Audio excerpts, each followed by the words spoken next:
guy. I'm just a girl. You are just a girl. We're sitting in front of, well, I don't remember that one. Yeah. That wants to know if you could love her back.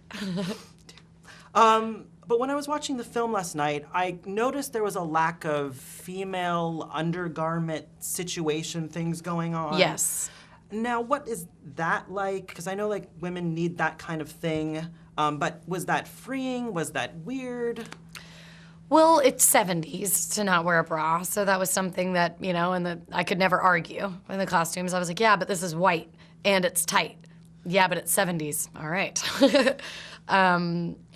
No, I mean, yeah, no girl, I don't think it's very freeing. I don't think that I ever felt like, yay, I don't have a bra, and you can see the outline of my nipples. I feel so free. It was more of just kind of like, well, I guess this is what I'm doing. A little with the hair. First of all, your haircut, obviously, it made headlines around the globe. Yeah, that was humiliating. Global headlines. But you're rocking a pretty fierce hairdo in this film. How did that add to the character? Rosalind was the most kind of,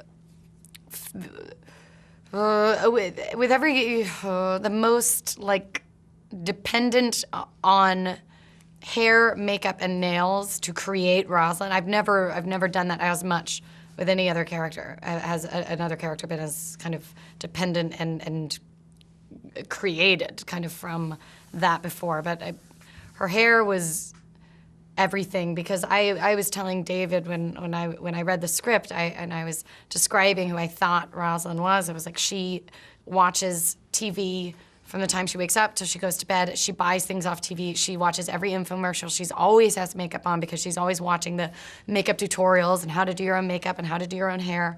So she's always trying something and it's never working. So he kind of had this vision of the hair always flopped in front of her face, and I felt like that in the nails and in the clothes. It was kind of like Rosalind just started coming to life. And the accent. And the accent. What's the key to doing that accent? It honestly just kind of flew out of my mouth, and then I had a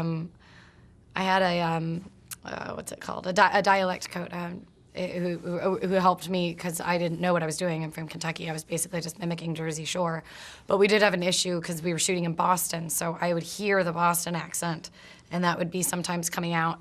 And so all of the Boston women in the hair and makeup trailer had to whisper when I was around because I would hear them and kind of pick it out. All this stuff and making movies and the paparazzi and all that shit. Amazing. Is it everything you thought it would be, and what surprised you the most about it?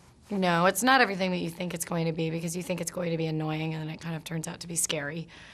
And you also forget that you also don't realize that the paparazzi at the end of the day are almost at the bottom of your list of problems. I think when you prepare yourself to be, famous or whatever, you expect that to be a part of your life, but you also forget that the entire world starts treating you differently and you don't feel any differently, and it's very alienating. And that's something that I never thought about.